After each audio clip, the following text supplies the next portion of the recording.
Yooyyaa ashama harka fuunee kabajamtoota jaalatamtoota qaqqaliimaan Oromoodhaa kan sadarkaa idil addunyaatti argamtan nageenyi keenya waan kan dhunni irraa baddee iddoo isin jirtanitti isin dhaqqabu isin jechuu barbaada.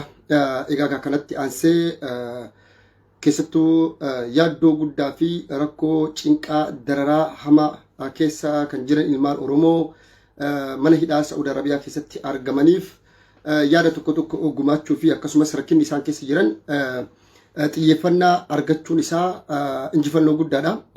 Rabbiinis galanni haa ga'u alhamdulillah. Haganayyuu xiyyeeffannaa argachuun keessan hidhamtoonni ilmaan Oromoodhaa mana hidhaa Saa'uudi Arabiyaa keessa jirtan waan guddaadha. Abdiidha. Kanaafuu uummanni keenya, hawaasni keenya, koominitiin keenya kan biyya Saa'uudi Arabiyaa keessatti argaman Jiddaa, Riyaadii fi iddoowwan garaagaraa manneen hidhaalee gurguddaa biyya san keessa jiran akka hawaasatti akka koominitii Oromootti ilmaan Oromoo mana hidhaa keessa jiran mana hidhaa akkamii keessa jiran ilmaan Oromoo hagamtu mana hidhaa keessa jira kan jedhu san daataa isaa mootummaanis ni qaba. I think ministeerri hajaa alaatii fi akkasumas ministeera jala ministeera Itoophiyaatii fi kan Saudi Arabiyaa walii wajjin ta'uudhaan daataalee hidhamtoota Oromoodhaa kan biyya san keessa seeraan alas ta'iitii kan seeraanis hidhamee biyya san keessatti osoo waraqaa jireenya biyya san keessaa qabu mana hidhaatti hidhaman ilmaan Oromoo hedduutu jira jechuudha. Kanaaf wanti kun xiyyeeffannaa argatee haala ittiin gara biyya isaaniitti galuu danda'an haalli mijeeffamuu keessatti shoora olaanaa waan qabuuf ilmaan Oromoo tokko mana hidhaa san keessatti akka hafuu qabne kan akeekkachiisnuu fi kan jennus kan barbaannus fedhiin kennaa fi hawwiin kennas jechuu kana jechuudha. Obboloonni kiyyaa mana hidhaa Saa'uudi Arabiyaa keessa jiran yeroo hedduu naa bilbiluudhaan rakkoolee keessa jiranii fi yaaddoo qaban waan tokko nama mariisisaa turan akka yaadatti jechuudha. Anis akka yaadatti bu'uurrii fi furmaanni jiru kana jedhee lafa kaayee jira jechuudha. Amma wanti ta'aa jiruu fi wanti itti deemamaa jiru gara furmaataati jechuudha. Amma obboloota keenya mana Saa'uudi Arabiyaa hidhaa keessa jiran saniif daasbooraan Oromoodhaa biyya alaa kanatti yoo ka odoo hiriira bahee iyyuuf taate jara kanaaf hidhamtoota kanaaf bu'aa tokkollee buusuuf hin danda'u. Dhugaa walitti himuu firummaa waan hin kunneef jechuudha. Maaliif wanti nuti beekuu qabnu mootummoonni addunyaa biyya Saa'uudi Arabiyaa wajjin dhaabbatan dantaa siyaasaa gurguddaa walirraa qaban. Bakka itti daangaa walirraa dhaaban qaban. Saa'uudi Arabiyaan amma uutii uummata qulqulluu Yamanii xayyaaraa fi misaa'elaaf rokkeettiin fixaa jirti. Addunyaan maaliif hin gaafanne? Odoo biyya biraa taatee hin gaafatan. Garuu dantaa siyaasa isaa walitti hidhuu jira jechuudha. Odoo argan akka dhagarreetti bira dabaranii jechuudha. Amma nullee asii hiriira baanee yoo ka ijjinee taate dhiibbaan garaagaraa akka godhamu taate mootummaan Saa'uudi Arabiyaadhaa waan ittiin mootummoota addunyaa fi abbaa fedhe mormatu qaba jechuudha. Seeraa fi heerri biyyi sun tumattee lafaa qabdu seera akkamiiti? Warroonni mana hidhaa kiyya keessa jiran warroonni to'annoo jala oolche kunniin warroota seeraan ala biyya kiyya seenan lammii biyya fedheyyuu akka ta'u taate seeraan ala paaspoortii malee iqaamaa tokkoon alatti viizaa tokkoon alatti yoo ka biyya kiyya seenu taate akkuma isinis biyya keessanitti to'achuu dandeettanis anittus to'annoo jala oolche nageenya biyyattii tiiksuudhaaf jedhanii mormachuu hin danda'an waan hedduus tuuluu danda'an jechuudha. Gaafa kana waan ittiin mormattuu hin qabdu jechuudha.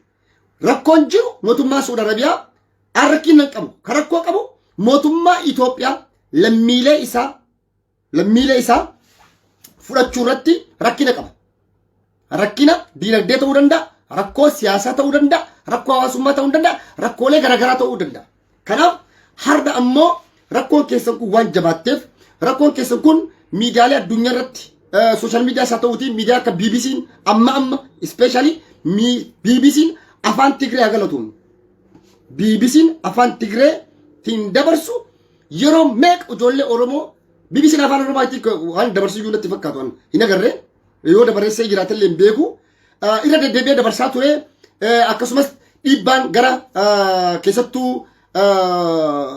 hawaasa keenya biyya keessa jiruutiinis hayyoottan qabsaa'ota amantaa garaagaraa musliimaatiinis dhiibbaan fi kaka'umsi waan jiruuf waan godhameef har'a mootummaan xiyyeeffannaatti kennee nugusa Su'uudiitiin wal dubbatanii rakkoo hidhamtoota siyaasaa kana bu'uuraan rakkoo kana hiddaan furuudhaaf of qopheessee jira jechuudha mootummaan. Mootummaan kana godhuun waan guddaadha. Kan kuntee ammoo du'aayii cinqaa kamana hidhaa keessatti isin gootan santu rabbiin isinirraa qeebala jechuudha. Du'aa keenya tana walitti rabbiin nu dhaabee gammachuu keenya kanas akka rabbii walitti nu dhaabu ammas irra deddeebinee rabbii keenya haa kadhannu kan isinin jedhu qaba jechuudha. Sagaleen kiyya dhageessu. Sagaleen kiyya dhagahama. Inni dhagahama na fakkaata sagaleen kiyya dhibbaan dhibbatti hin dhagahama. Okay. Kanaaf obboloonni keenya xiyyeeffannaan isin argattan kun xiyyeeffannaa hidda lafarraa buqqa'u akka ta'e abdii guddaa qaba jechuudha. Laala Oromoo mootummaa Suudii akkuma reef isinii kaa'isan lammiilee isaa furoo imbaasii Itoophiyaatiin fudhadhu jedhan imbaasiin Itoophiyaa fi mootummaan Itoophiyaa yoo xiyyeeffannoo kattiin kennine taate namni isaan fudhatu hin jiru jechuudha. Amma biyyi tokko lisipaasee waan jedhamu jira. Lisipaasee hundi keessanii beektan. Namni paaspoortii hin qabne, namni waraqaa dhalootaa hin qabne, namni waraqaa eenyummaa biyya tokko lammii biyya sanii ta'uu isaa isa ibsu hin qabne tokko imbaasii san dhaqaa jechuudha. Imbaasii yookaan qoonsilaa biyya Itoophiyaa ka biyya Suudi Arabiyaatti argamu hidhanii poolisii fidanii namni kun lammii keessan yookaan waraqaa xalayaa fuudhanii geessanii yookaan warruma imbaasii Itoophiyaa kana keessa dalagu fuudhanii mana hidhaa fidan. Liistii maqaa jaraa barreeffatan. Ati Oromiyaadhaa naannoo kamii dhalatte godina Baalee aanaa kam Harargee keessaa ganda kam Araddaa kam Shawaa keessa Jimma keessa gaafatan. Yeroo gaafatan kana namni kun Itoophiyaa ta'uu isaa imbaasiin Itoophiyaa maaliin adda baafata yoo waraqaan qabaanne jechuudha. Tokkoffaa afaan loqoda Oromoo kan aadaa kan naannoo Harargee dubbatamu ni beekama, kan Shawaa ni beekama, kan Jimmaa ni beekama, kan Baalee kan Arsii kan hundi Boorana Gujiin loqonni Walloo Kamisee illee dabalatee Ilubbaa Boorii fi Wallaggallee dabalatee Oromiyaa guutuu keessatti loqodaan ni beekta jechuudha. Ati jalqaba namni ambaasaadara ta'ee shuumamu tokko haala teessuma ji'oogiraafii jireenya hawaasa aadaa duudhaa biyyattii Itoophiyaa cufa beekuu qabda jechuudha. Namni kun tokkoffaa afaan Oromoo dubbata, afaan Amaariffaan dubbata. Yoo afaan Amaariffaan illee hin beekne afaan Oromoo qofa dubbate Oromoo ta'uu isaa ni ibsa gosa himata. Naannoo iddootti dhalate sanitti fakkeenyaaf yoo amma ani Jimmatti dhaladhe kan jedhu taate Jimma maaliin beekamti? Buna oomishuudhaan beekamti. Masaraa Abbaa Jifaartu magaalaa Jimmaa keessatti argama. Naannoo keessan wanni akka ijaan mul'atu akka aadaa fi turizimii wanti beekamu maal fa'aa jedhanii si gaafatan. Si qoratanii si gaafatanii lammii biyya Itoophiyaa ta'uu kee ni mirkaneeffata. Eenyu mirkaneeffata? Mootummaa Suudiiti miti. Mootummaa Itoophiyaa. Gaafa kana lammiin kun lammii kiyya jedha. Gaafa kana duuba mootummaan yookaan imbaasiin Itoophiyaadhaa maal godhaa? Liisii paasee waraqaa xayyaara itti yaabbattee biyyatti galtu sii kannaa jechuudha. Gaafa sii kennu kana qaama saditu jira. Kanallee sirriitti beeka qaama saditu jira. Tokko mootummaan Itoophiyaa yoo ka diinagdee gahaa qabaatu taate xayyaara isaatiin nama san fuudhee konkolaataa baasa qopheessanii baasiin sun poolisii Suudi Arabiyaatiin ajjabamee hanga dirree xayyaaraa dhaqaa jechuudha. Dirree xayyaara namni seenuu hin seentu kara biraatiin si seessan balbala biraatiin. Jarman irraallee wata namni Ameerikaa irraallee diippoorti taatu akkanuma biyyatti wata si galchan jechuudha. Biyya addunyaa cufarraa jechuudha. Si fe'anii xayyaarri sun fuudhee boolee si buusaa jechuudha. Mootummaan Itoophiyaa kana godhuu hin danda'a. Mootummaan Itoophiyaa immoo mootummaa diinagdee hin qabne waan ta'eef rakkoo diinagdee fi rakkoo siyaasaatii fi rakkoo hamaa keessa waan jiru mootummaan kun mootummaa Suudiitti jechuu danda'a. Mootummaa Suudii gargaarsa kana hin godhuu fi danda'a yoo ka diinagdee qabaatu taate. Mootummaa Suudii lammiilee kana xayyaara Suudi Arabiyaatiin wacii isaatiin bajeessa isaatiin lammiilee kana biyya isatti galcha jechuudha. Biyyoota amma Awurooppaa, Itaalii, Ingiliis, Faransaa, Ameerikaa, Kanadaa, Awustiraaliyaa ta'e bajeta isaaniitiin galcha mootummaa Itoophiyaatiin miti. Mootummaa Itoophiyaa irraa jirri liisii paasee qofa fudhatanii jechuudha. Inni sadaffaan inni murteessaan kam yoo mootummaa Suudi Arabiyaa illee hin godhu jedhe taate yoo mootummaan Itoophiyaa illee kan hin godhu jedhu taate qaamni sadaffaan IOM-dha. IOM galchaa jechuudha. Fakkeenya fudhadhaa. Bara 2013 na fakkaate 2013 na fakkaate namoota kumaatammoota hedduudhaan lakkaamutu biyya yeroo san Itoophiyaan mootummaa yaadiltu ture kumaan lakkaamantu mana hidhaa Suudi Arabiyaa keessaa dirree xayyaara booletti bu'aa ture. Achuma booletti dukkaana ijaaranii nama Suudi Arabiyaa irraa diippoorti ta'u hanga Jimmaa asiin hanga Kamisee asiin hanga Baalee Harargee Mooyyaleetti konkolaataa baasni qophaa'ee fi laal kabaja IOM qabdu lala wacii IOM xayyaara mootummaa Suudii kenne. Mootummaan Itoophiyaa waan takka keessaan qabu lala. Xayyaara mootummaa Suudi Arabiyaa kenne bajata karamade ammoo IOM dha jechuudha. IOM mootummaa addunyaati. International Migration Organization jechuudha. Warra human rights UNHCR jalatti bulaa IOM garuu kan baqataa tokko baqattoota biyyarraa biyya fuudhu asii yoo barbaade masirraa fuudhee Kanaadaa, Awustiraaliyaa, biyya Awurooppaa kana kas geessu dhaabbata kana dhaabbanni kun dhaabbata ilma namaatiif addunyaarra dhaabbate jechuudha.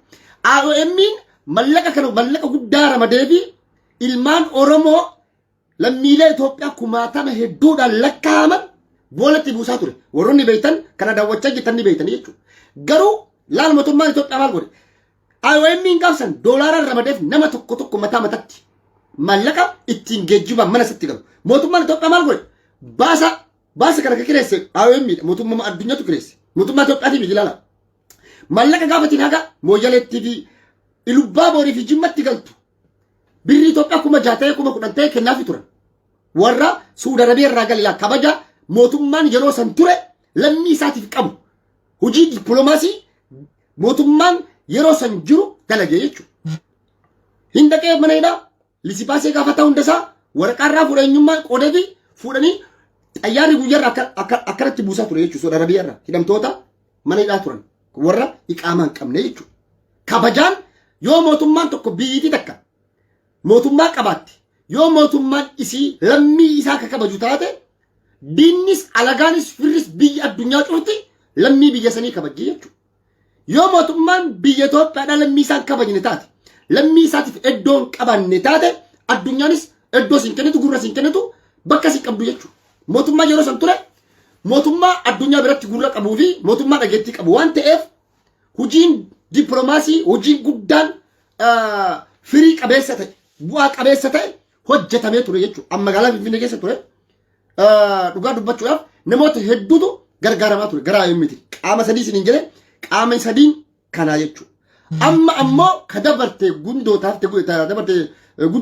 akka jedhan san amma obboloonni keenya ammallee hardhallee borullee qaamni sadii kun murteessa. Qaamni sadan kun wajjin hojjechuun murteessa. Mootummaan Itoophiyaa mallaqa bajata qabaachuu dhabuu mala. Xayyaara isii ramaduu dhabuu mala.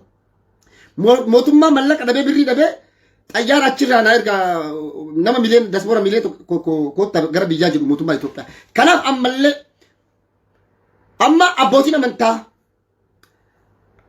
ministeerri Itoophiyaa hajaa alaa akkasumas ambaasaddaroonni fi koreen amma achi dhaqan kun mootummaa Suudi Arabiyaa wajjin marii isa dhugaa marii isa haqaa qabeessaa fi marii isa open ta'e godhanii lammiilee isaanii fudhachuudhaaf of qopheessanii dhaquun isu waan guddaadha. Abbootii amantaa qabatanii deemanii kan deeman taatellee dhugumatti akka rabbiin jedhu sanitti akka seeraa fi heerri ilma namaa addunyaan tumattee qabdu jedhutti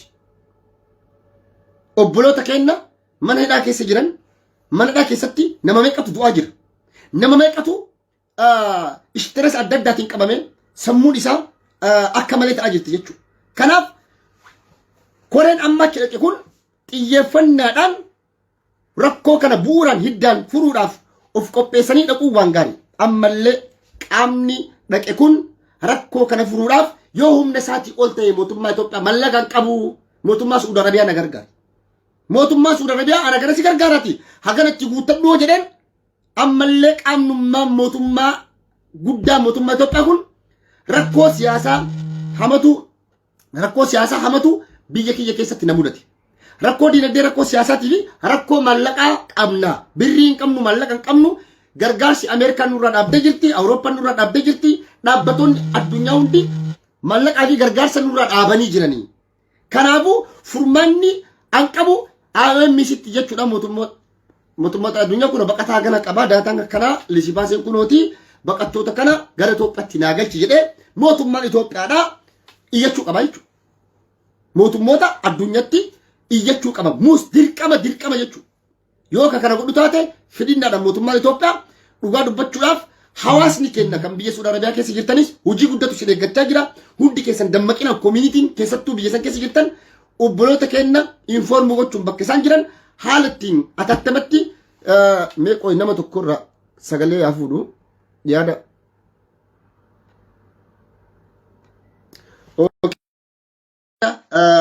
Nama fuudha achi booda okay warroonni ergachaa jirtan awwal arsii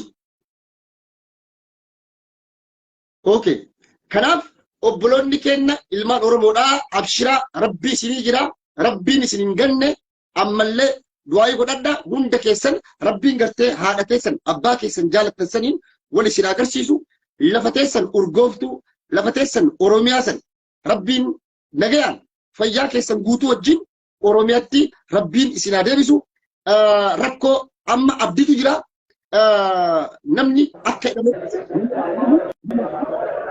assalamu alaikum wa alaikum assalam wa rahmatullahi wa barakatuh ما شاء الله أكمل جرا أكم سيدي كذا جرتو نجا الحمد لله كغاري جرا أي شيء فيا قبضو أما ما هل سيدي جرا لما بقى دعوتات أكتر يا بنتي أكبر أما إمر أنا يتوجله أكبر كتير جرا سيدي بلاي أوكي بايه غلطو ما سجله نوتو كيسني في هندي كيسنيو hali nuti keessa jiru akkuma amma argaa jirtan kana kuno akka kana keessa jirra jechuudha hali nuti keessa jiru kanuma wanni gartee kanarra nu isin agarsiifnu suuraalee viidiyoolee hedduullee argitanii nuti kana keessa jirra jiru ilmi namaa keessa jirre keessa jirra jechuudha maaliif hali nuti keessa jiru baay'ee ulfaataadha kanaafuyyuu yeroo gabaabaa keessatti ummata kanaaf sagalee ta'uun ummata kana bira dhaabbatuun ummata kana galchuun dirqama jedheetiin yaadani maaliif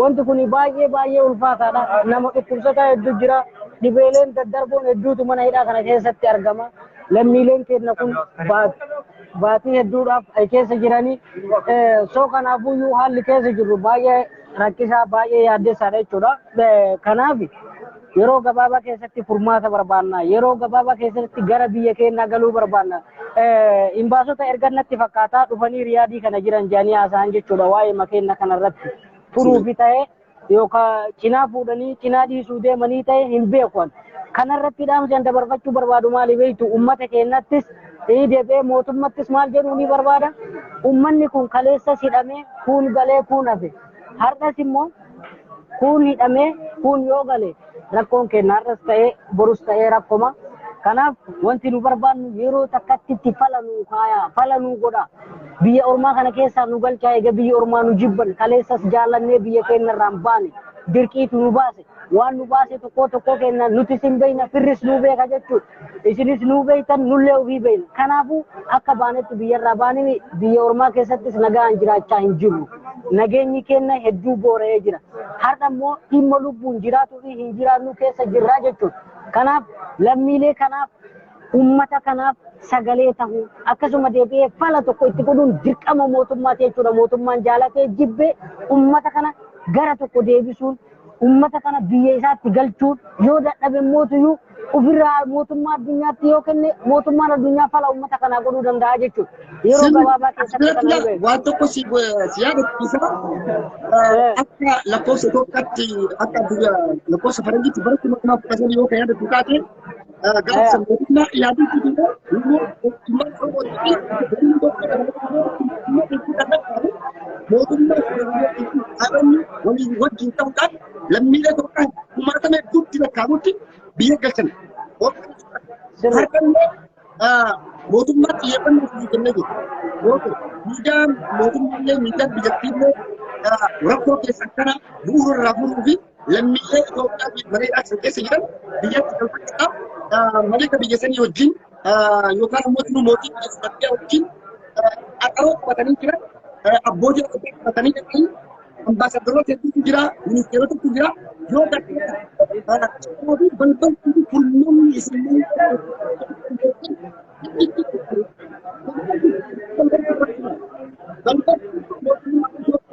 Bagaimana jika erge mootummaa yookaan malika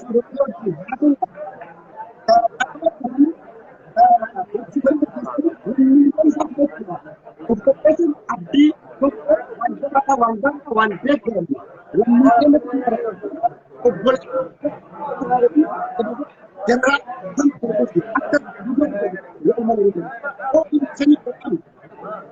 akka isaan jiran akka onnee nama cabsu qalbii nama cabsu inshallah kana kana keessanii baatanii yaada keetti bu'uuma sibiilu. So kanaafuu wantoota akkanaa kanaatu jira haalli keessa jiru qoqqoodni haalli keessa jiru kana jechuudha. Kanaaf mootummaa keenya nu dabe hidhamuu keenya kana dhumuu keenya kana beelaan dhibeedhaan har'a ay keessa dhumuu keenya kana kan nutti jaalatanii jibbanii haadha gaanu mootummaa keenyaatu nutti jaalate. Rakkinni gartee uummanni kun hidhamee dararamuuf lammiileen rakkuma 100 lakkaa'amu kun rakkinni wantoota siyaasa biyya keenyaa irraa nuti siyaasaan duudaaf garaadha wal faallaa jirra jechuudha siyaasni nu ilaallatu. Maaliif jennaan nuti lammii baqataadha baqannee eega biyya Oromaa jiraanne kan nuti baqannee eega nu feene gara biyyaa nu deebisuu fedhaami mootummaan keenya nu fudhachuu qabu. Siyaasa isaatiifis mootummaa isaatiifis wanni dhiibbaa nu geessinu takka hin jiru jechuudha. Maaliif kaleessas biyyi keenya dhugaadha mashaakiluma keessa turte. Mashaakiluma keessa turte har'as mashaakiluma keessa jirti yookaan immoo balama keessa jirti. Rakkoon siyaasa biyya keenya san keessa yoomuu furamee hin beeku. Yoomuu furmaata argatee hin beeku yoomuu mootummaa walqixxummaa argatee hin beeku. Kaleessa gaafa wayyaaneen nu bulchaa turtes kanuma. Garuu immoo lammiilee keenya kana galchaa turan jechuudha. Soo kanaaf har'allee borullee dirqama mootummaan lammii isaa kana faana bu'ee gara biyyaatti deebisuun jechuudha. Rakkina mana hidhaa keessaa yoo si himuu ta'e namoonni nurra dhukkubsatee baatii 8-9 jirantu jiru. Inni deebi'ee kan nyaatuu hin dandeenye kan nuti ofirratti baadhannee yeroo kamuu shintibeetii geessinee deebisnu mana fincaanii geessinee deebisnu hedduutu jira. Namni danda'ee kan hin deemne kan illee narraatitti yaala tokko argatee hedduu jira.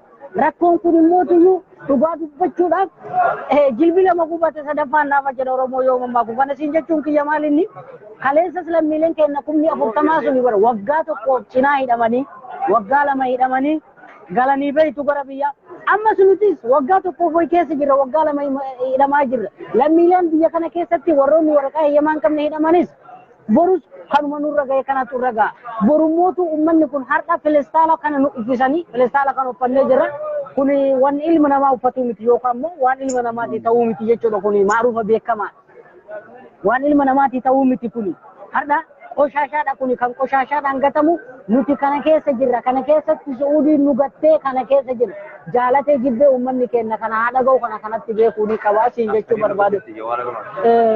barbaadeeti sa'i. Galatoni baay'eetu galatoni inshallah amri rabbi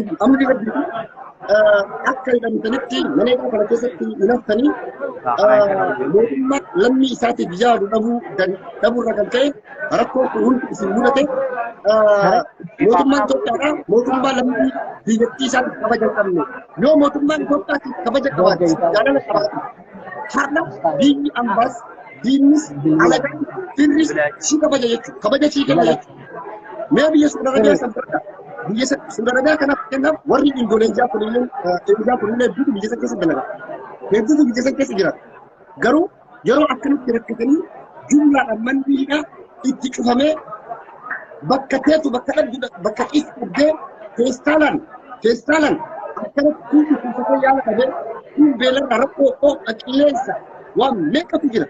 Akkuma tiree ibsitan dhukkuba daddarboon meeqatu jira hundi keessan guyyaa tokkotti dhufuu dandeessanidha yoo dhukkubni adda addaa akkatti keessan ta'u rabbiitu isin ibsaa jira malee ammallee rabbiin isinaatiif kanaaf mootummaan Itoophiyaadhaan akkuma viidiyoo irratti argaa jirtan kan rakkoo guddatu rakkoo hamatu lammiilee keenya obboloota keenya irra gahaa jira kanaaf qaamni mootummaa qabu xiyyeeffannaa argatanii akkuma obboloonni keenya jechaa jiran cinaa tokko fuudhanii cinaa tokko dhiisuu osoo hin taane obboloota keenya kana jumlaadhaan biyyatti nu galcha yoo maallaqa kan qabne taatan lammii biyyatti jedha uummata keenya gargaaran haala ittiin isaan achirraa ba'an haala isaan achirraa galuu danda'an yoo haala mijeessan taatan yoo kan mootummaan Itoophiyaallee maallaqa dhabee mootummaan Suudiillee gargaaruu dadhabee hawaasni gargaarte millee irratti gargaaruu dandeenya lammiilee keenya kanaaf lammiilee keenya kana jumlaadhaan akka mootummaa Suudarabiyaa kanarraa biyyatti nu galchuudhaan kabajaan ammallee irra deebiineen kan isin gaafamu ta'a jechuudha. Mee obboloota yaada biraa gaara dabalataa kan qabaatan taate. Okay, namoota yaada biraa qabanis inshallah yaada irraa fuuna inni biraa immoo waan takka dhaammachuu barbaada. Warroota amma as dhufanii uummata kanaaf furmaata goona jedhanii dhufan kanaaf waa tokko dhaamuu barbaada. Hadha qofa chaansii qabna natti fakkaata boru marii geggeessu nu dhageeffatan jedhee yaada. Laayivii kennallee hin dhagaan jeetii ni yaada. Wanni isin deemtaniif tokko galchitanii tokko hambisuu yoo taatan kun sirriidha miti. Yoo galchitan ta'e taanaanin nu galchuu bichaa miti warra ay keessa mana hidhaa hin jirre biyya tana keessa jiraachaa jiruufu furmaata godha. Rakkoo kana ofirraadha dhaabsisa boruufis akka deebi'ee isin qunname haala biyya bulchuu keessatti illee akka jeequmsa isin irratti hin geessine akka lammataa deebi'ee rakkoon kun isinitti illee hin deebine ummata kana saniifuu furmaata godha. Nutis akka ay keessatti nam tokko nam bifne yoo galchitan mara galchaa jechuu ni barbaada. Namoonni yaada qabaatan yoo jiraatan yaada irraa fuudha. Yaada qabdu mee yaada dabarfadhaa. Yaada dabarfadhaa yaada qabaatan. Yaada ni qabdani. Namoonni hedduun kan gaddaan keessi isaanii hedduu gartee guutameedha dubbachuu hin danda'anii. Amma wanni isin gootan wanni isin wal gorsitan tokko dhaamsa tokko isin dhaamu barbaada. Akka hidhamtanitti maneedhaa kana keessatti nafta. Inshaallah. Irra baay'ee keessan dargaggeessa. Sirriidha beekamaadha kun. Waan hedduutu isin eeggata jireenya keessa. Sirriidha. Qormaata xiqqisuudha. Keessaa baatan immoo. Kanaaf Inshaallah yaa Rabbi. hamilee keessan akka isiniitu qabne Rabbiin fayyaa qalbii keessan guutuudhaan fayyaa keessan guutuudhaan maatii keessanitti Rabbiin isin agalchu nama ganaa maatii horatanii waan hedduu jaartanii biyya keessan warra jaaru isin hamilee abdii borii isin ganaa ijoolleedha hundi keessan namoota dirra kiyyaati nama waan hedduu jijjiiruudhaaf umrii kenna yeroo murteessaa keessa jiranitti saba kennaafis ummata kennaafis biyya kennaafis wanda ummata akkaan barbaachisoo fi ummata waan maratti kanaafuu akka sammuu keessa isin gaafa rabbiin inshaallah ganama ittaan baatamoo siin jedhu rabbii ittaan baatan garuu akkasiifuu wajjaaladhaa wajjajjabeessaa katirraa dhukkubsatees haala ittiin yaalamuu danda'uu irratti waliin hojjechaa wal kunuunsaa wal cinaa dhaabbachaa wal hammachaa wal qabachaa akkasiifuu wajjajjabeessaa hamilee walii kennaa akka hamilee isinitti qabne saayikooloojii keessan akka isinitti qabne sammuu keessan akka isinitti qabne miira keessa seentanii waliin miidhina ni baatan namni mana irratti hidhamee biyya sanii tafullee hin jiru hundi keessanuu ni galtan inshaallah amni rabbiiti baatanii ni galtanii hin yaaddayina sirrii mana hojiitti jira amma furmaanni jiru akkuma siidime karaan jirtu takkittiin mootummaan Itoophiyaa si qeebalu wanni hagaadhaa isin mana hidhaa keessa keessanii nama isin qeebalu dhabe mootummaa Itoophiyaa mootummaa Saudi Arabiyaa ati qamaan qabdu mootummaan biyya sanii to'annoo jala si oolcha fuudhee mana hidhaa si geessa achi booda ammoo lammii biyya kamii jedhee sirraa barreeffatanii jiranii sirraa barreeffatanii jira Itoophiyaa gaafa kana imbaasii Itoophiyaa dhaqanii gaafatan lammii keessa namni maqaan isaa akkana jedhamu waraqaa paaspoortii qabu viizaa qabu waraqaa jireenya biyya kanaa qabu hunduratti hidhamee jira lammii keessa akkana fudhadhaa jedhanii mootummaa Itoophiyaatti isiniif qophiin tuqu sababa mootummaa Itoophiyaadhaa hanga amma asitti dararamaa jirtu hanga amma asitti rakkachaa jirtu lammiiwwan idil addunyaa kun guutuun Eesiyaan Afrikaan hedduun biyya Saudi Arabiyaatti jira garuu san hunda keessaa kan rakkatee booru kan rakkatee rakkoo hamaa keessa jiru ilmaan Oromootii fi lammiilee Itoophiyaati jechuudha. Karaa kan godhe mootummaa Itoophiyaati. Mootummaa Saudi Arabiyaa gama isaatiin badii qaba jechuudhaaf waraqaa jireenyaa qabduu qaama qaba. Fuudhee mana keessa geessa seera biyyattiisa qabatu. Garuu akkasii waggaa tokko waggaa lama waggaa sadii mana keessa akkasiin godhe mootummaa Itoophiyaatiif xiyyeeffannaa isin kennuu danda'uu dhabuu jiru lammiilee isaatiin kabaja qabaachuu dhabuu danda'uu dhabuu isatu haqa gatii fi wareegama hagana gagga'u kana isin kabachiisaa jira. Kanaafuu ammallee xiyyeeffannaa akkasii jirtan obboleeyyan keenya mana Saudi Arabiyaa keessa jirtan inshaallah amri rabbiitiin bi'idhnillah ni baqatan abdii fi hamilee qofa horadha. Ammoo Inshaallah asirratti Said maaltiin jechuu barbaada beektaa waa'ee hamilee kanarratti beektaa uummanni keenya har'as hin hidhan malee dhugaa siin jedha qaamaa fi qalbii yaanni isaanii qeerroon hidhaa jiru kun beeyta qeerroo nuti beeyta qeerroo Jawaar Muhammadii bar otoo halkanii guyyaa isaaf gubatu isaaf ba'u itti dabalamee ofii hidhaa seenemi alhamdulillah rabbil alamin rabbi Jawaariin nu baase nuti gaafa Jawaar hidhaa bahe akka waan nuti baaneeti jennee mana hidhaa kana keessatti hidhaa jiraachuu kenna akka gaafa saniiti hin shakkina jechuudha akka waan nuti baaneeti jennee abdii akkasiisan ofii horree jechuudha maaliif hedduu gammadee uummanni kun hedduu gammachuun guddaan itti dhagahame ammas illee immoo ijoolleen Saudi Arabiyaa jiran kun isinis ni beeytan wantoota hedduu ijoolleen kun dalagaa turan ni beeytan kana jeen dubbaddoon ni beeytan jechuudha warra sheekolees ta'ee warra qeessotaas ta'ee abbootii kennas ta'ee akka lammii waliigalaattis ta'ee uummanni kun kaleessa waan isiniif dhaabbataa ture akka miidiyaattis ta'ee uummanni kun kaleessa hirmaannaa isaanii kalee qaamaan agartanumaa isiniif hin himu ani jiraata Saudi Arabiyaa waan ta'eef jechuudha. Soo kanaaf waan hedduu kaleessa uummata keenyaaf taanee jirra. Uummanni keenya har'as nuuf ta'uu qaba waan nu kalee taaneef san. Maaliif akkuma isaan kalee gaafa nu bal'oo jiru nu abdatan nutis gaafa rakkoo tana keessa jirru har'a bal'oo keessatti uummata keenyarraa gartee gargaarsa akkasuma deebi'ee sagalee guutuudhaan dhimmi keenya kun beekta dhimma har'aa boru dubbatanii dhiisanii miti. Gadi qabanii keessatti dhimma laalanii dhimma har'aa boru faana bu'anii galma tokkoon gahanii nuti kurtii tokko beekuudha barbaanna beektaa amma mana hidhaa kana keessa ijoolleen tokko wal gorsineetuma akkasumatti giddimaan dhibamaa keenya yaalataa maraataa keenya harka duubaa hidhataa maraataan hedduu jira keessa jechuudha. Nageenya maatii isaatiif sitti agarsiifne malee warri fuulli isaa cibtaa'ee bade nama hedduutu jira. Sitti agarsiisuu danda'a garuu immoo nageenya maatii isaatiif sodaan harmeen isaa gaafa kana agarte hawaaluu maraachuudha dandeessi jechuudha. Kanaaf wantoota akkanaa kana fa'aatu jira. Ani kaleessas uummata kanaaf gaafa ala jiru jechuudha biyya kana keessa jiru uummanni kun furmaata argachuu qabaadee wallaahi iyyaa ture jechuudha. Garuu iyyaa turus narraa nafne anas narruma gahe har'as wanni iyyuu kalee iyyuu baradee finiin iyyaa jira rakkoodha mootummaa naman dhufan bilbila kana narraa fuudhan yookaan yoo barbaadan waan fedhan godhan har'as borus ta'ee rakkinni nuti keessa jirru yoomuu hin dhokatu uummata keenya biraan geenna uummanni keenya immoo waan nu isin biraan gayanne waan nu isin himanne hojiirra nu oolcha yeroo gabaabaa keessatti jireenya keenya har'aa boruutiifis abbaa rakkina keessa jirus boruus billaallatuudha qaba akkas isin jedha Said Galatoon. Inshallah galatooma wajjajjabeessa hamilee keessan isin tuqamin isin gala joolleedha waan hedduu dalaguutti isin eeggata yeroo isin saba keessaniif biyya keessaniif maatii keessaniif ofiifis kan umriin amma isin keessa jirtan kun umrii akkam murteessatu.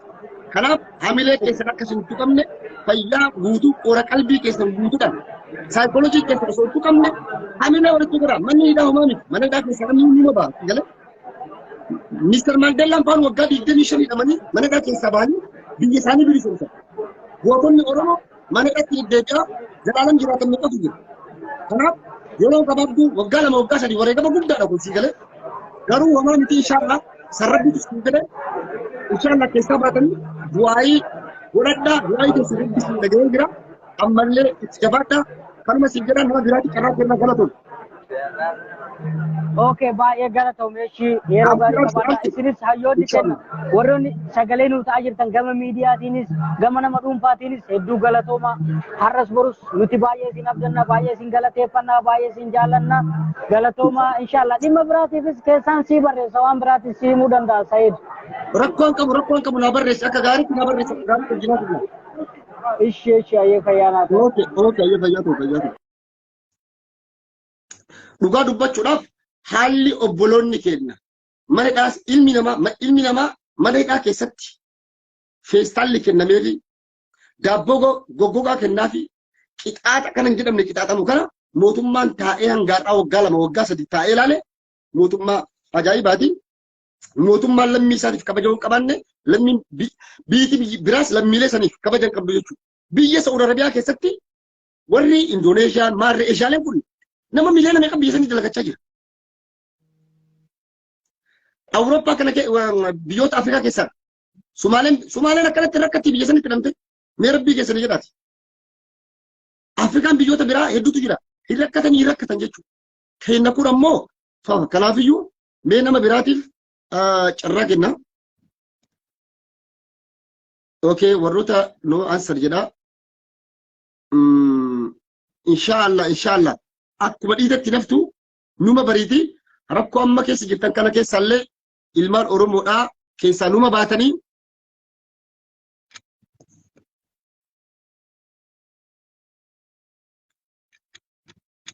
mee amma warroota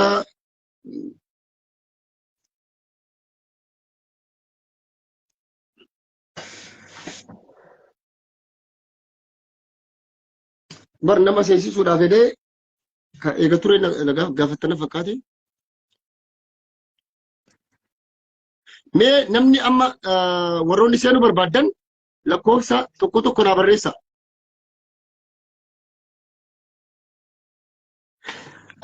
Okay. Ahmad, okay.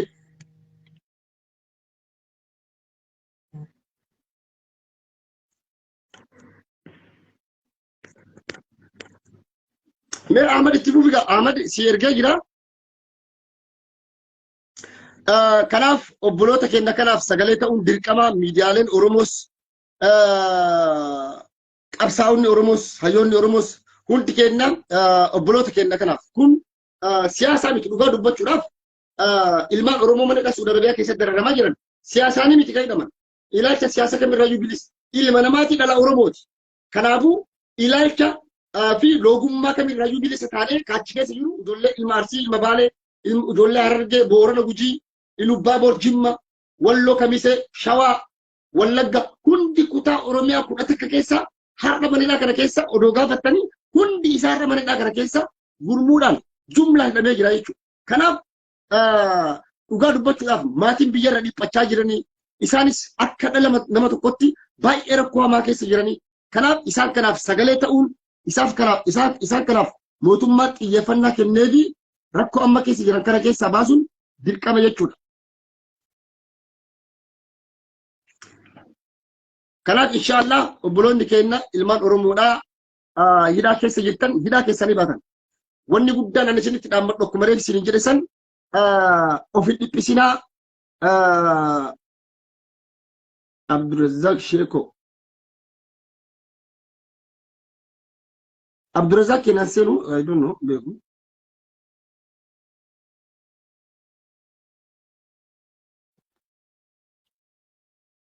namni duwwaan irratti ergeef naa seenuu didamaa beeku. Okay. Kanaaf obboloota keenya kana guyyaa boruu mootummaan Itoophiyaa fi mootummaan Saudi Arabiyaa kan waliinaa isaan ta'a. Kanaaf hundi keenya odoo dandeenye sooshaal miidiyaa kana gubbatti hidhamtoonni Saudi Arabiyaa manadhaa keessa jiran ajandaa ta'anii ajandaa jireenyi isaanii kun ajandaa mootummaa Itoophiyaa caala. Kanaaf sooshaal miidiyaa kana guutuu hidhamto ijoollee kan obboloota keenya hidhaa jiran kana waliin ta'a. Please yoo ka danda'amu taate profile picture kenna hundi kenna profile picture kenna hundi kenna obboloota keenya hidhaa keessa jiran kana haa godhannu guyyoota lamaan sadan kana guyyoota kana akka jiruun ajandaa obboloota keenyaa kana social media gubbatti ajandaa godhannu jireenya ilma namaati jireenya kumaatammoota dhibbaatammoota lakkaa'amaniiti jireenya miiliyoonatooti namni tokko obboleessi fakkeenyaaf maatii annama jaatu wajjin torba wajjin dhalachuu danda'a. Maatiin kiyya namni torba cinqaan achi keessa jiru san ilmi kiyya achi du'amoo obboleessi kiyya achi keessa du'amoo nagaan naa galamoo maraatee naa dhufamoo akkam ta'ee naa dhufa obboleessi kiyya maatiin guutuun dhiphachaa jiranii jechuudha. Kaarra kuma dhibbaatammoota achi jiru miiliyoonotaan eessumni adaadaan maatiin gosti guutuun ni cinqamti jechuudha. Kanaaf obboloota keenya Saudi Arabiyaa manadhaa keessa jiran kana dhugaa dubbachuudhaaf ajandaan isaanii ka caale ajandaa tokko jiru. Yoo isaan jiraatan biyyi keenya jiru jiraachuu dandeenya. Yoo isaan kun lubbuun jiraatan nus gammachuudhaan jiraachuu dandeenya. Kanaaf obboloota keenya kanaaf sagalee aataanu dhaamsa kiyyaa tawakkal alaalii tawakkal si ergee jirame yoo senti no answer from living jedha. Kanaaf obboloota keenya kanaaf ajandaan isaanii kun. Kanaaf ilmaan Oromoo addunyaa irratti argamnu kun mee sagalee nama ta'uun hin jiraani sagalee mataa fi profile picture hidhamtoota obboloota keenya hidhamtoota mana hidhaa Saudi Arabiyaa keessa jiran kana profile picture godhachuun kee waa'ee dantaa isaanii waa'ee rakkoo isaanii maxxansuun haasa'uun social media kanarra ajandaa gootee guutuun isaan kanaaf sagalee ta'uudha. Sagalee caalu. Kara biraatiin karamii sagalee taatu. Hiriiraan bahin Suudi Arabiyaa keessatti Qaatar keessatti sooshaal miidiyaa bakka kanarratti akka isaan xiyyeeffannaa moor argataniif akka isaan rakkoon isaanii kun hatattamatti furuun danda'amuuf. Ashee asinatti jumbii argatuuf hundi keessan mee please hundi keessan obboloota keenya kanaaf sagalee ta'a ajandaa godhadha. Waan kun amma fakkeenyaaf duulli tiwutaraa ni gaggeeffama fakkeenyaaf. Duulli tiwutaraa bu'aan isaa maali? Faayidaan isaa maali? Callisinatuma poostu godhee maxxansina? No. Xiyyeeffannaa siyaasaa argataa jechuudha. Akka mootummoota idil addunyaatti. Aangoonni siyaasaa idil addunyaa kana bulchan hundi tiwutara waan fayyadamaniif riippoortiin hundi isaan bira waan ga'uuf kanaaf achirratti sagaleen duulli tiwutaraa gaggeeffama. Nullee amma duula feesbuukaatiin obboloota keenya kanaaf sagalee ta'u haa gaggeessinuu kan isiniin jedhu dhaamsa isinii dabarsa. Dhaamsa obbolummaati. Namni daqiiqaa 2 daqiiqaa 5 obboloota keenya kanaaf daqiiqaa 5 kennaafi daqiiqaa tokko kennaafi sagalee ta'aa obboloota keenya kanaaf daqiiqaa tokko kennineefi sagalee aataanuu fi isiniin jedha anamma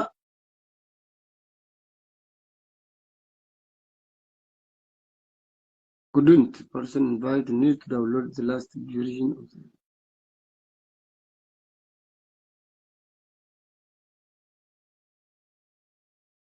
warroota linkii natti ergitan lakkoofsa tokko barreessitan appii keessan update godha appii keessan yoo appii keessan update gootan dhuftanii seenuu dandeessan jechuudha.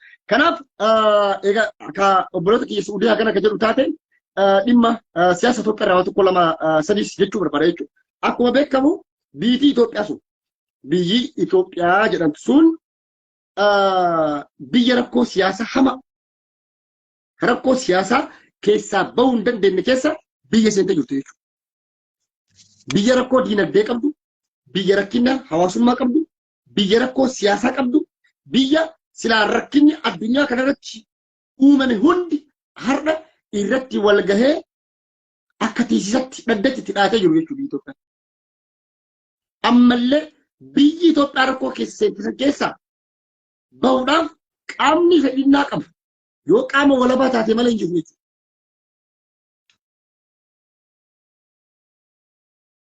Okay, si ergee jira tokkummaa.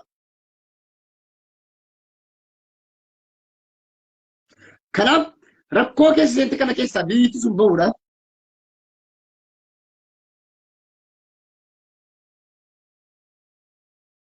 okay, taamiin si ergee jira dara okay,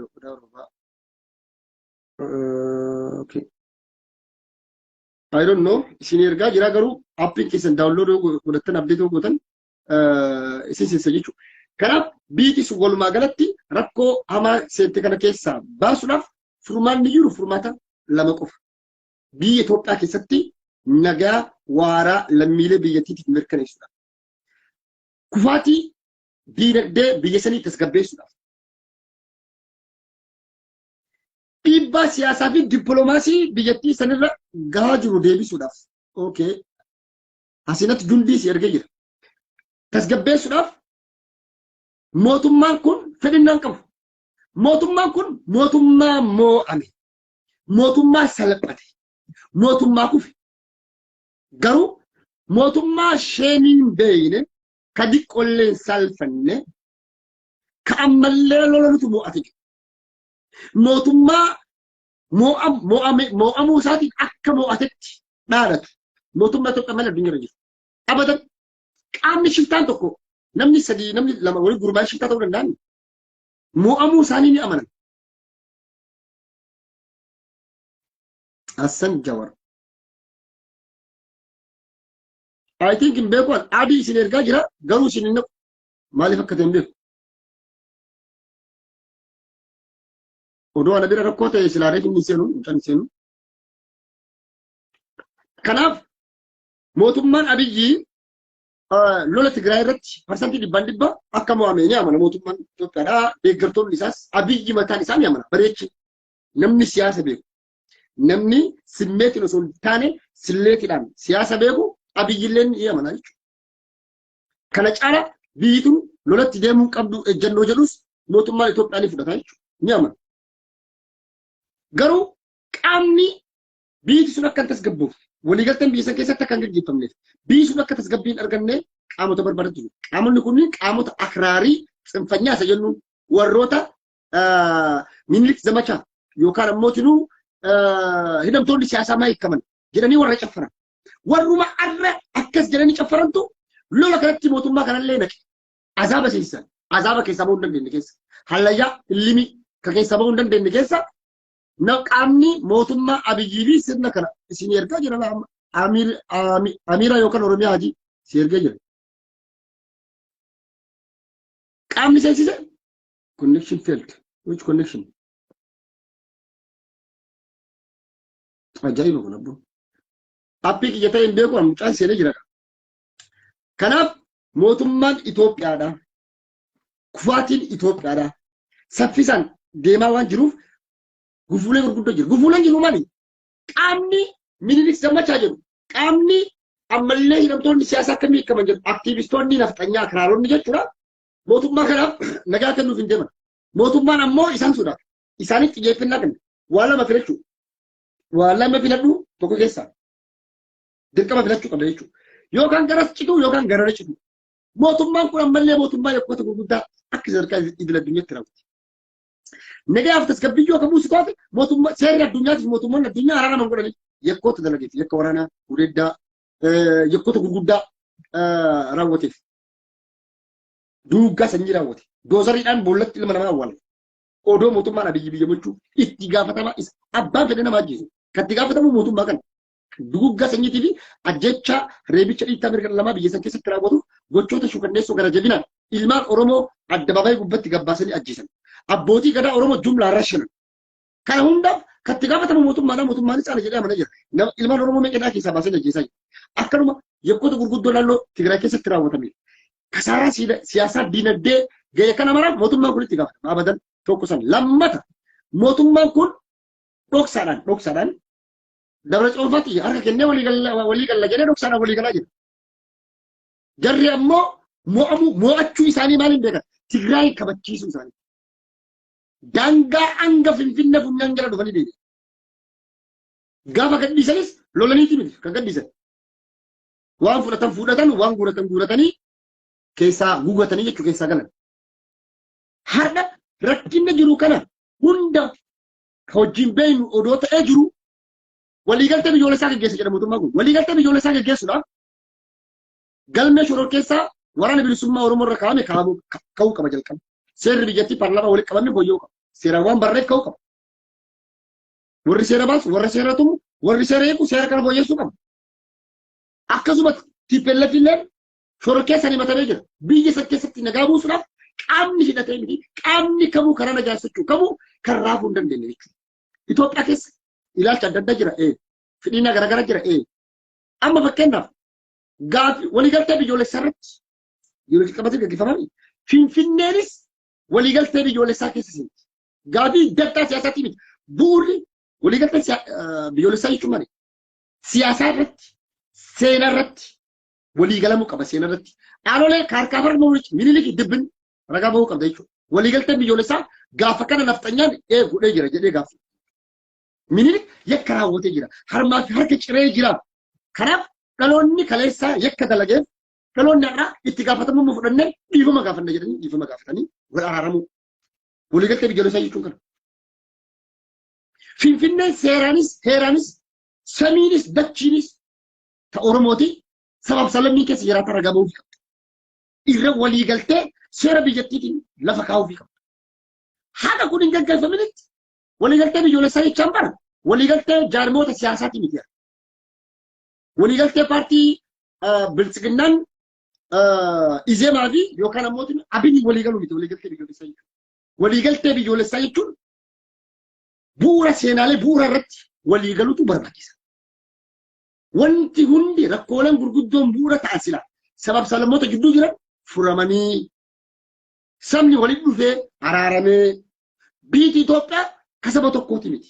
Kaafaan tokkooti miti aadaa tokkooti miti jedhanii ka amantaa ortodoksii qofaa miti Itoophiyaan كأمنتا هنداتي يوكان سر لغا أمنتا مسلمات بيا عرب الرادف أمنتا كريستانس بيا إسرائيل عرب الرادف فتك نومي أمنتا دي توقع كيستي أممي أمنتا توقع توقع كم دوسو يراني أمنتا وقع فتاة لغا دبجو ورمون دور حقا أمنتا إسلاما كريستانا فدي أمنتا نجرى الدنيا كرنا بفادم دات نمو أمنتا ساني كم إنك جيبتا أمنتا وقع فتاة تجرى بيسن بيسو كأمنتا وقع فتاتي كبيرات بكتا بيتا إنجن كل والدن ده تولرت والقدة بيجي جرات شدن دو بيجي كسي أمور عارف موتهم ما كون ركولة جفوجت وبوجين ولي قلت بيجول السرت بكبو أتا ورا بلسوم ورا ما تشوف كوبيا توك لما حيوت غوتة ada بلسوم ورا ما يتمن داود يسافن لما تشوي أنا فن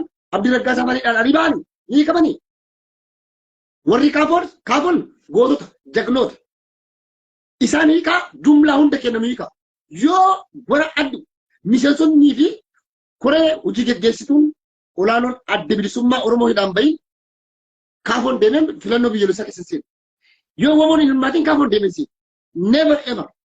never ever hayyoonni kennes kanan godhan kanaaf mootummaan kun yoo kana godhu taate sodaalee qabu hedduutu jira harna kureel gammachuu ayyaana mootummaa kun niika sedinna qaba kureel gammachuu ayyaana yoo hiikeo maaltu isa mudate isinitti mun namra baachisu jaalabdii raggaasaa yoo hidhaa keessaa abiyyi baase sodaa bilisiginnaa fi piippiin oromiyaa qabdu hedduutu jira maalifi kureel gammachuu ayyaana abiyyi yeroo lammaffaa yoo yaadattamu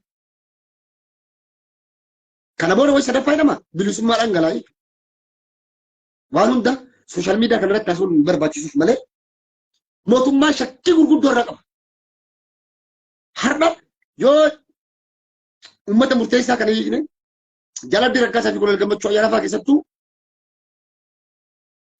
waraana ijaaruu keessatti loojistikii waraana gurguddaa birgeedii hoogganuu keessatti warroota dandeettii fi muuxannoo gurguddoodha qaba.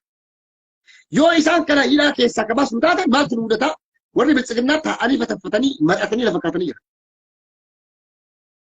Kanaaf hanga rakkoo kana fuurratti rakkoo kana furuudhaaf ammoo miseensota adda bilisummaa Oromoo hiikuudhaa fi bakka bu'oota waraanni bilisummaa Oromoo godhatee waliigaltee biyyoolessaa keessatti haalli hirmaachuun danda'amu yoo ka mootummaan kun mijjeessu taate qofa furmaanni dhufuu danda'a. Kana achi ammoo gufuulee gurguddoo hedduutu mootummaa kana eeggataa jechuudha.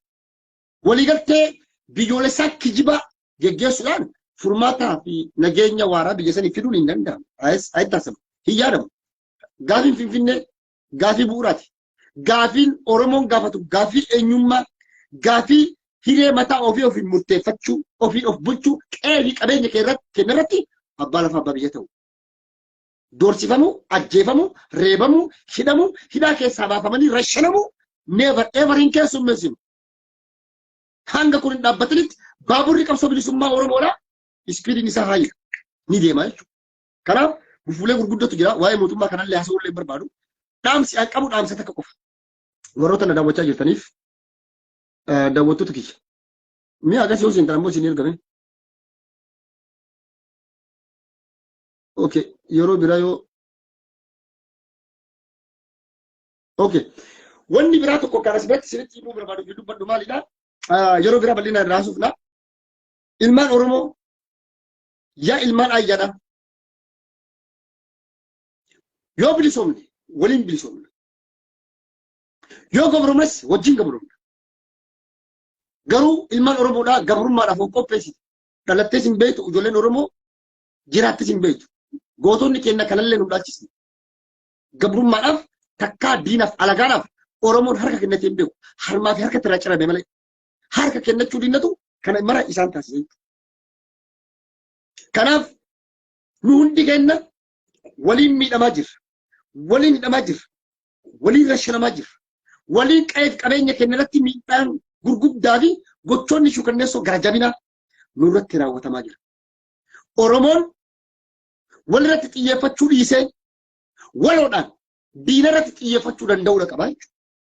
Gaafa Oromoon jabaate, gaafa Oromoon tokkummaa qabaate, gaaf Oromoo wal dhagee wal jala yaa'e rakkoon Oromoo biyya keessaa fi biyya alallee nu furamu. Odoo har'a nu tokkummaa qabaanne, odoo nu har'a waliigaltee qabaanne, odoo nu har'a mootummaa keenya qabaanne obboleeyyan keenya mana Saudi Arabiyaa keessatti rakkatu. Dhugaa dubbachuudha. Daqiiqatti dhiibbaa siyaasaa itti godhamee qaamni mootummaa waggaa 3 eegu ture. Egaa lammii kiyya naa kennu diduu hin danda'u mootummaa Saudi Arabiyaa maali meeshaa abbaa isaa qabatee achi kaatee qaba. Kanaaf waliigaluun murteessaadha. Waliigaltee irra ga'uun murteessaa fi akkam barbaachisaa. Ilaalcha siyaasaa garaagaraa haa qaba. Imaammata siyaasaa garaagaraa haa hordofu. Jaarmiyaa siyaasaa garaagaraa keessa haa jiran. Garuu Oromummaa fi Oromiyaa irratti waliigaluun bu'uura kun haada kanatu walitti nu hidha. Fakkeenyaaf biyya Jarman kana fudhadhu. Biyya Jarman kana keessa paartii 7 jira. Jaarmoonni siyaasaa amma paartii 3 waliin dhufee biyya bulchi. Paartii fakkeenyaaf KFO, ABO fi paartii siyaasaa Oromoo tokko itti dabaltee paartii 3tu biyya Jarman bulchu waliin sagalee qooddatanii jechuudha. Biyya dimokiraasii waan taateef. Garuu deeggaraan paartii tokko ka paartii tokko irratti hin duulu. Wanni jarri ittiin wal qeeqan maali? Diinagdee biyya tanaa karaa kanaan guddisan. Ijoollee dhalattuuf haalli itti isaan teknoolojii guddisuu danda'an, haalli isaan jireenya isaanii ittiin mijaa'uu danda'u. Warri keessattuu galii giddu galeessaa qaban kun haala ittiin isaan hin miidhamne, haala ittiin mindaa, waa'ee fayyaa hospitaala yaalaa kana irratti, waa'ee diinagdee biyya irratti, waa'ee silaa biitituun addunyaa kana dursuu ni dandeettu irratti wal dorgoman, waliin mormanii wal dorgoman. An kana godhaa, ati kana godhaa, akka isaa caala hojjechuudhaaf deemaa jechuudha.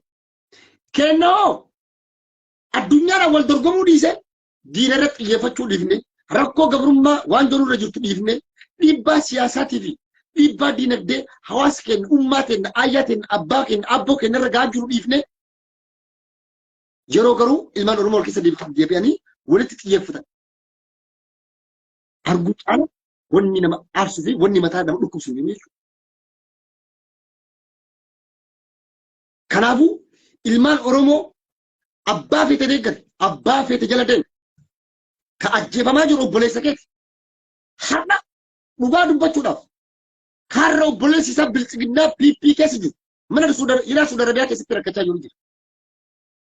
Ka maatii isaa keessaa faamiliin isaa warra mootummaa keessa jiran ka ilmi isaa achi rakkachuu jira jechuudha. Mana Yaasin keessatti waloodhaan rakkachaa jiran, waloodhaan gabroomaa jiran, waloodhaan miidhamaa jiran. Kanaafuu ammallee kan bilisoomnu waloodhaan walirratti xiyyeeffachuu dhiifne diina irratti haa xiyyeeffannu. Laal farda goota koran akkamii koran. Fardi kun barkara lachuun koruu dandeettani. Bitaan kortee, mirgaan kortee, walgeettiin kora. Farda gubbaa koruudha. Oromoon qabsoo karaa hidhannootiinis, qabsoo karaa nagaatiinis ni bilisooma. Jijjiiramas finnee karaa lachuunuu bu'aa qabeessatti taanee agarree jira. Qabsoon karaa lachuu wal faana deemuu qaban. Paaralaal ta'anii jechuudha. Qabsoon hidhannoo, qabsoon karaa nagaallee. Har'a warra TPLF fudhadha.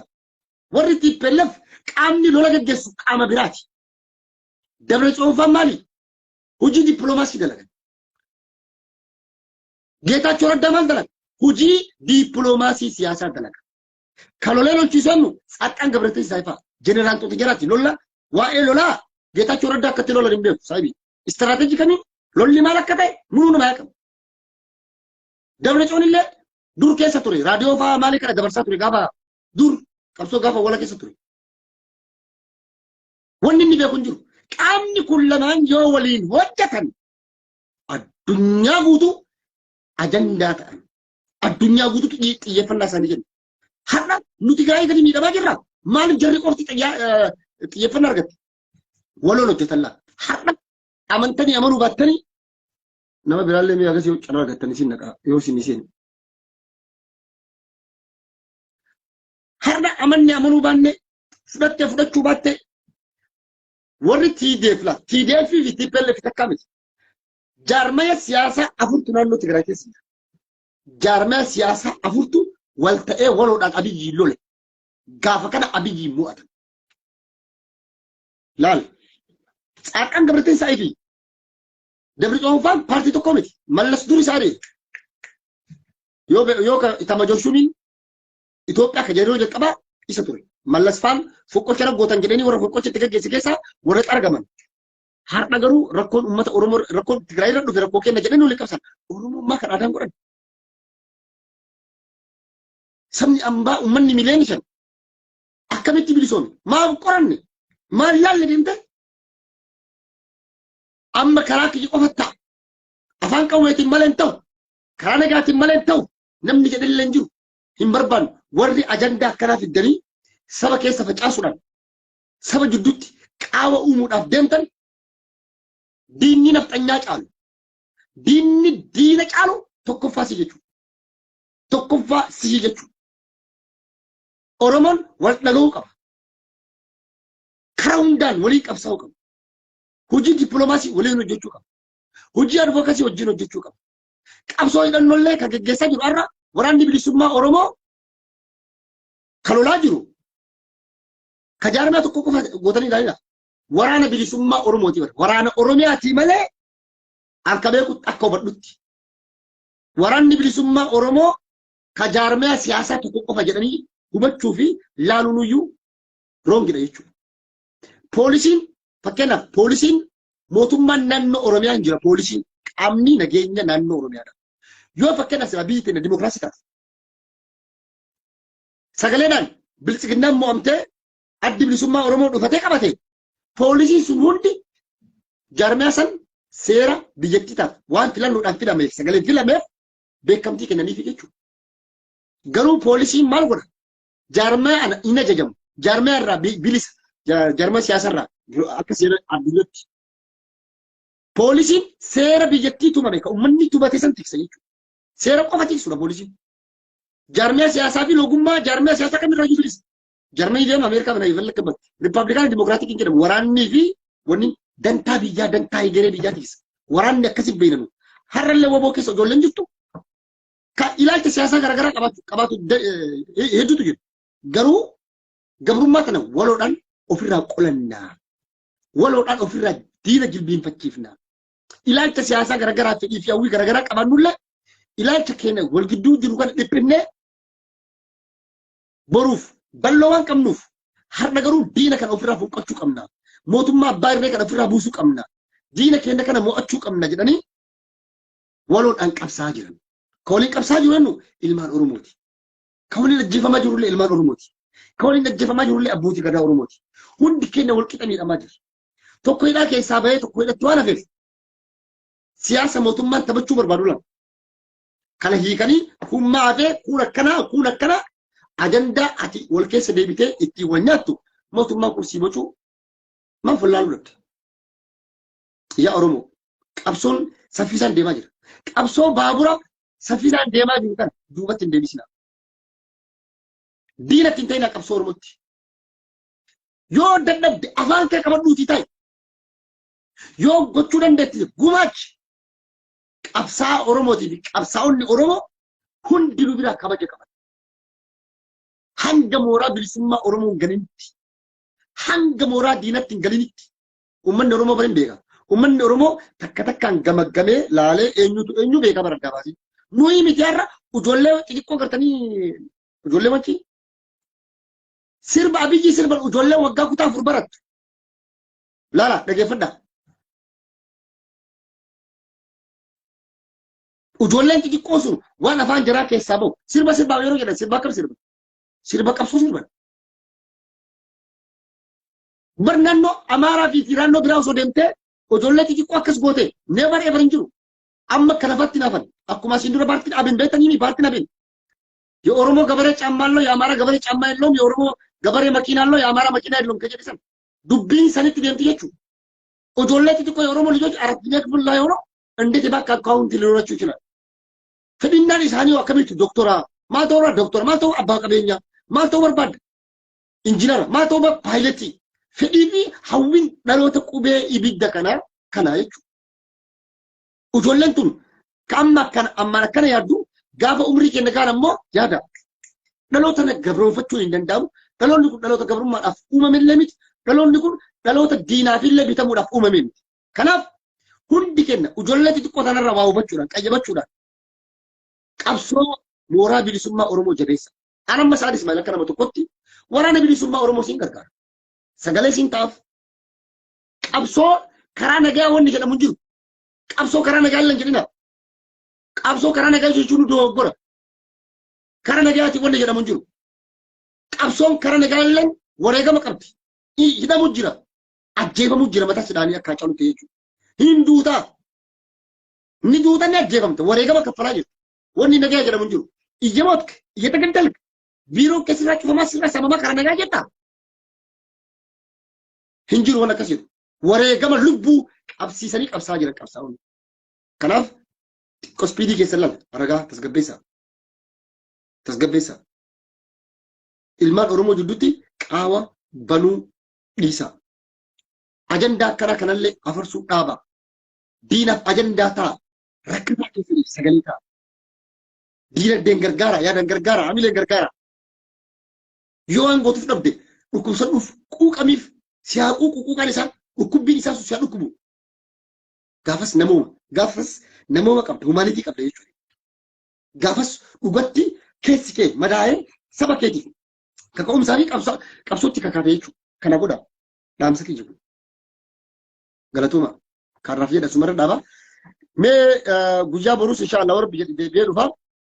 Waa'een ajandaa obboloota kennaa kun ajandaa ta'e itti fufuu qaba. Isarraa gara duubatti hin deebinu. Itti fufaa nuti ilmaan Oromoodhaa wal jaalannaa. Kaafoon kiyya addi bilisummaa Oromoo kiyya waraanni bilisummaa Oromoo kiyya. Aramma akka isaan Ismaa'eelitti jaarmoota Oromoo gananii diinatti galanuu hin dandeetan. Hayyoota mooraa bilisummaa Oromoo gananii dhiitanii diinatti galanuu hunda isaanii ni beekan. Qabsoo gaara keessaallee warroota galan jechuudha. Amma nama tokko haga lubbuun jiru hin jajjabeessita. Kaatimaa nama sanii garuu hin beektu. Kana beekaa. Nama tokko kaatimaa isaan beektu. Warri kaatimaa tolee beeku kan akka Waaqoo Guutuufaa, Taaddasaa Birruufaa, kan akka Agarii Tulluufaa, kan akka gartee Jaarraa Abbaa Gadaafaa, kan akka Ajadam Sardoofaa, kan akka gartee Laggasa Wogiifaa warra kaatimaa tolanii du'an. Gootummaa irratti odoo Oromoon ganiin. Amma waatu jira beektanii amma gollichoo koo onnee koo tiruu koo kaleessuma jedhanii osoo sirban torbaan boodas jira bilisignaa bira jira. Maaf sirbanii fi miti haga gaaf inni mooraa bilisummaa Oromoo jabeessatti nama sana Oromoon ni jabeeffata.